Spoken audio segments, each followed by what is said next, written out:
Pangatlong tanong mula sa aking messenger galing sa isang masugid na follower. Nakakatuwa ang tanong niya, napakasimple. Direk Ronaldo, naniniwala ka ba sa hula o sa mga manghuhula? Ganun ang tanong, di ba? Ang sagot ko naman ay simpleng, hindi! Hindi ako naniniwala sa manghuhula. Dahil unang-una, Kems ko lang yung kunwari sumigaw ako Acting ko lang yon para maaliw ka lang sa tanong mo. Hindi ako naniniwala kasi unang-una, hindi siya biblical. Sa Biblia, sinasabing ang mga manghuhula ay galing sa demonyo, sa evil spirit. Although iba-iba tayo ng pananaw, hindi ko naman i-insist na hindi ako naniniwala. Kung naniniwala ka, nasa sayo yon. Magkakaiba tayo. So, basta ang view ko lang dyan, hindi ako naniniwala. Kasi nga, di ba unang-una, paano ka maniniwala sa manghuhula kung ang sarili nga nila, hindi nila mahulaan? Alam mo ba, ang pinakasikat na manghuhula sa Pilipinas nung panahon namin, si Madam Auring.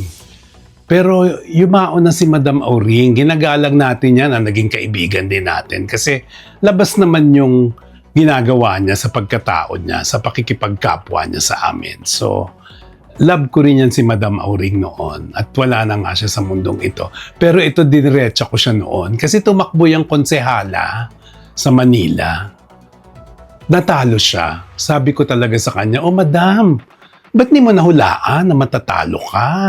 Di sana hindi ka na tumakbo, hindi ka na nag-aksaya ng pera, ng pagod, ng oras." Tumawa lang siya. Wala siyang eksplanasyon na hindi niya nahulaan ang kanyang pagkatalo. Hindi ba? Tapos sa FB, ang dami ko nababasa na natutuwa ako dahil totoong-totoo. Headline, mama. Headline na, tindahan ng pampaswerte na lugi. O diba, isa pa yan yung mga swerte, malas, may mga binibentang kung ano-anong birtud.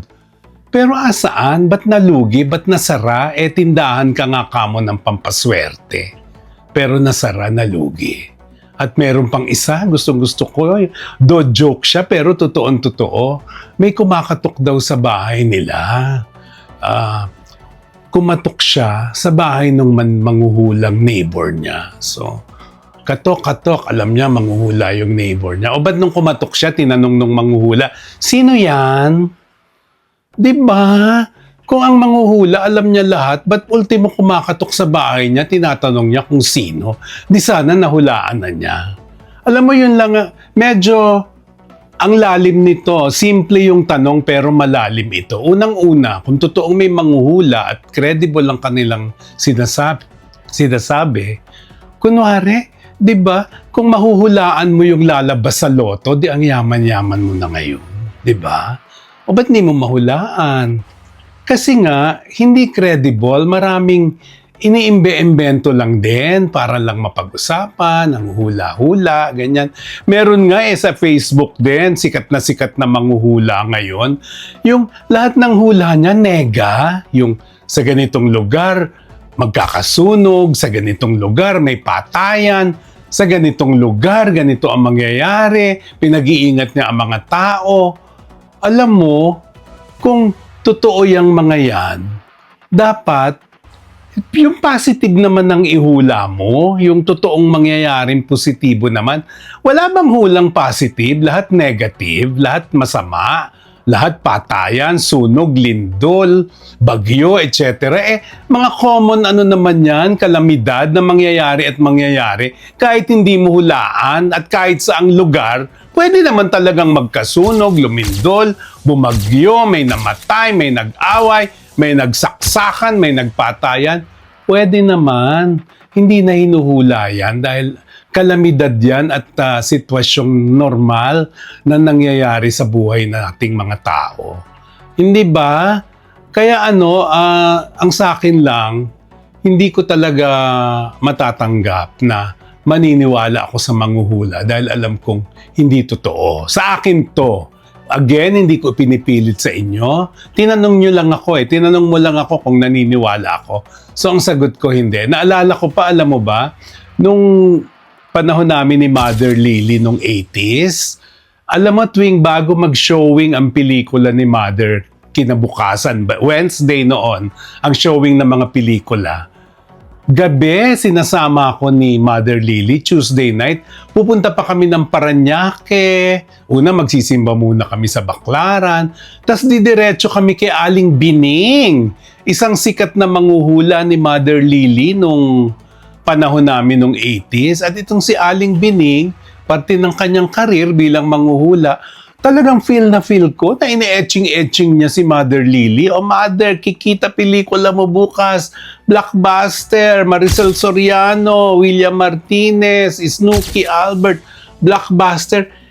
Darling, kahit naman hindi hulaan nung mga panahon namin na yun, kahit hindi ako manghuhula, mahuhulaan ko talagang magiging blockbuster yung movie dahil sikat na sikat sila at ang buong bayan ay nanonood talaga ng sine na madaling araw pa lang nakapila na sa sinehan. Kaya yung panguhula kay Mother na yon, malinaw sa akin noon pa man na isang malaking etching. Pero si Mother Lily, nasanay siya sa gano'n na hinuhulaan talaga yung pelikula niya. Although, positive naman yung hula, encouraging, nag-encourage ng good vibes.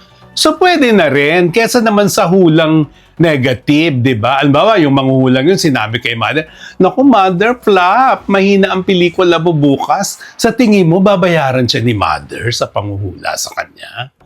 Hindi, di ba? Kaya ang drama, dapat positive lagi. Ang positive na hula or ina-utter ng bibig natin, yun ang nangyayari.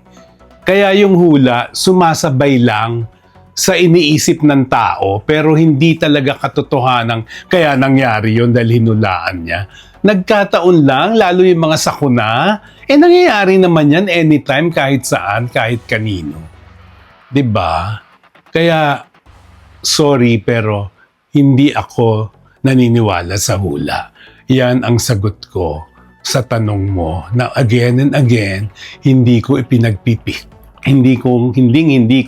ipinagpipilitan kahit kanino. Okay sa akin na maniwala kayo sa hula, maniwala kayo sa ganito, nasa sa inyo yon. Kanya-kanya tayo ng paniniwala. Basta ako, ang pinagbabasihan ko ng paniniwala ko, kung ano yung sinasabi ng Panginoon, yung nasa Bible talaga. Kasi wala namang ibang makakaalam talaga ng mangyayari sa atin. Kahit sino pa, walang nakakaalam at makakaalam kailanman. Si Lord lang ang makakaalam kung anong mangyayari sa atin. Kasi sabi nga, di ba, pinanganak tayo, nakaguhit na, nilikha na ni Lord. Alam na ni Lord kung hanggang saan, hanggang kailan tayo mabubuhay sa mundong ito. Kumbaga, nakaguhit na ang tadhana natin at walang sino mang makahuhula niyan.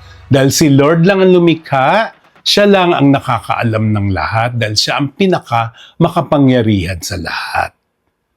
Okay? Di ba? Direct kwentuhan yan. Katotohanan, walang etchingan. Ang direct kwentuhan, mga tanong na